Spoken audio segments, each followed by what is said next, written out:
Annyeong, Cherry Munjasimnida. Welcome back to my channel. For today's lesson, we will learn again a new topic about Korean languages. And for today's video, let's learn how to describe spatial relations in Korean.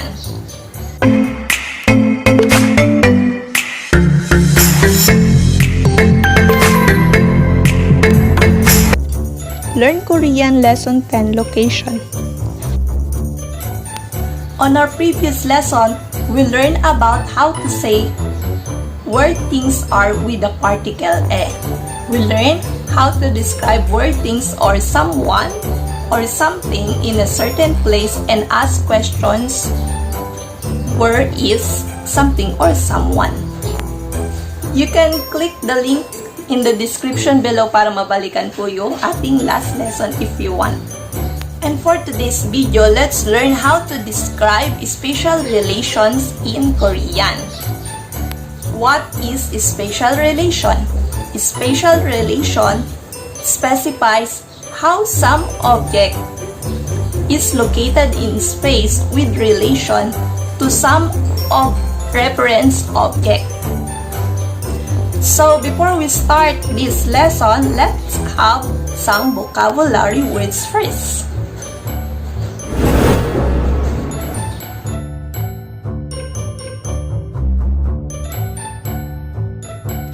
Pang.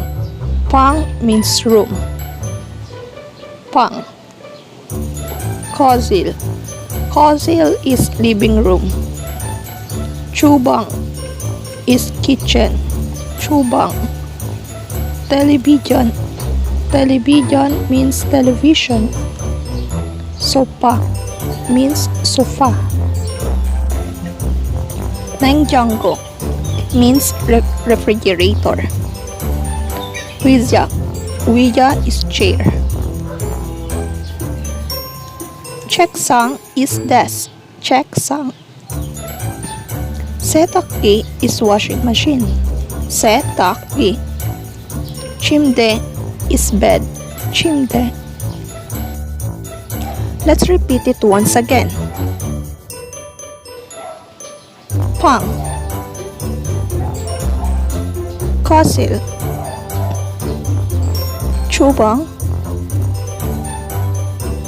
Television. Sofa. Nengjanggo. Pizza. Checksang. Setakgi. And chimde. Good job. Now, let's learn how to describe spatial relation in Korean. Ito po yung kung paano natin sasabihin na yung isang bagay ay nasa itaas, nasa ibaba, nasa gilid, nasa labas o nasa loob. First, let's learn some location noun in Korean.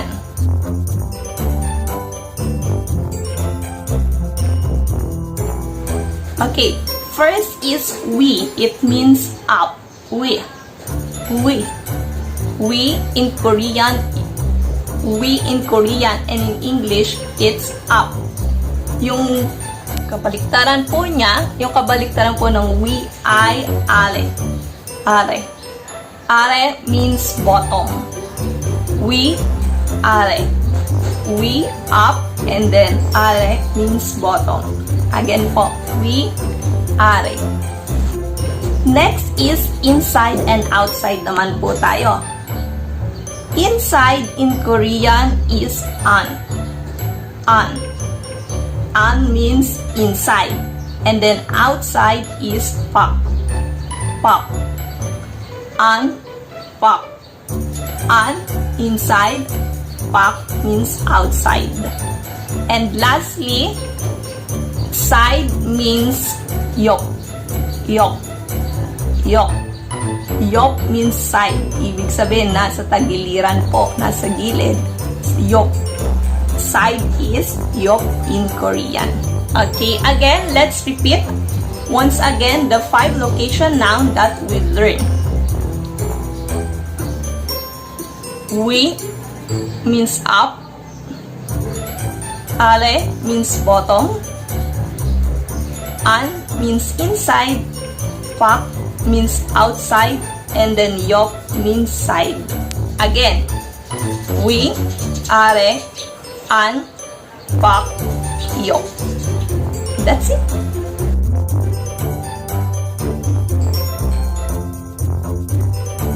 Now, we will learn how to make a question form, how to ask where is something.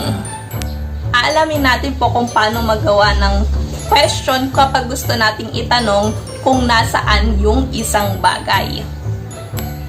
This will be our question form on how to ask where is something. First is thing. Doon atin lalagay yung bagay na gusto nating itanong kung nasa saan. With the subject marker I or ga. And then next is the ODE, means where. And then itsumni ka, yung verb ending to make a question form. Here are the example.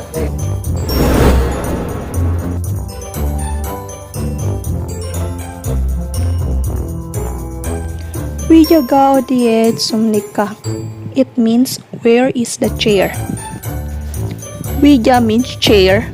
Ga is a subject marker. We use ga because wija ends with a vowel. Odi means where. E is a location particle. Itsumnika is a verb ending we use for an interrogative sentences in Korean.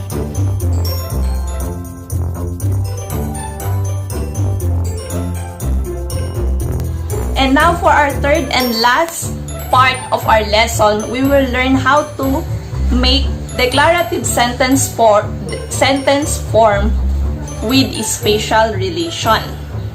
This will be the sentence form on how to make it.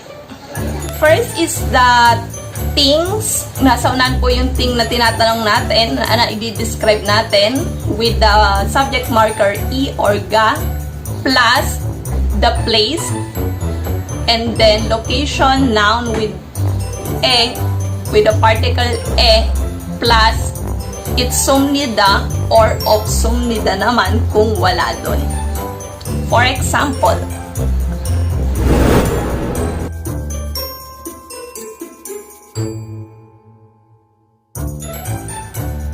how can we say the newspaper is on the table?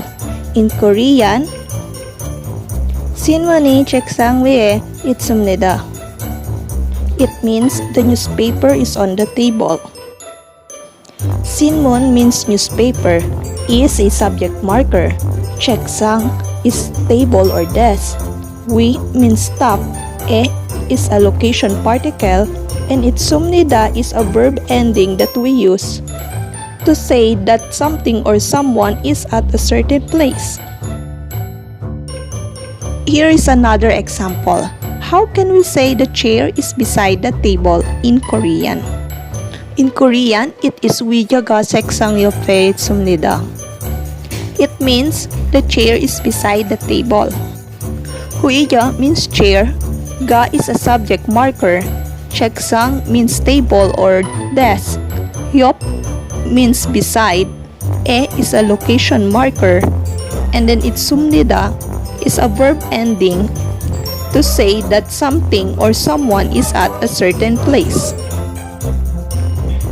Here is our last example. When the thing that we want to say is not at a certain place. For example, is the television is not in the living room.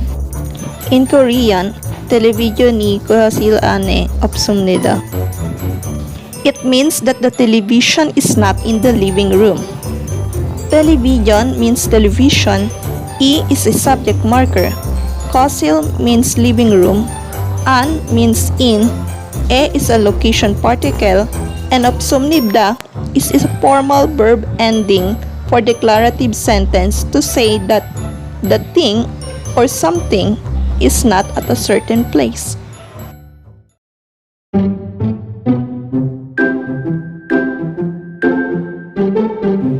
여기는 제 집입니다.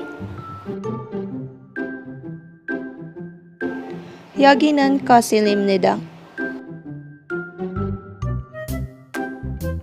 침실은 거실 옆에 있습니다. 정원은 집 밖에 있습니다. 정원 안에 장미가 있습니다. 당신은 어디에 있습니까? 당신은 제 마음 속에 있습니다. And that's it. I hope you learned from this video and see you on my next video. Bye!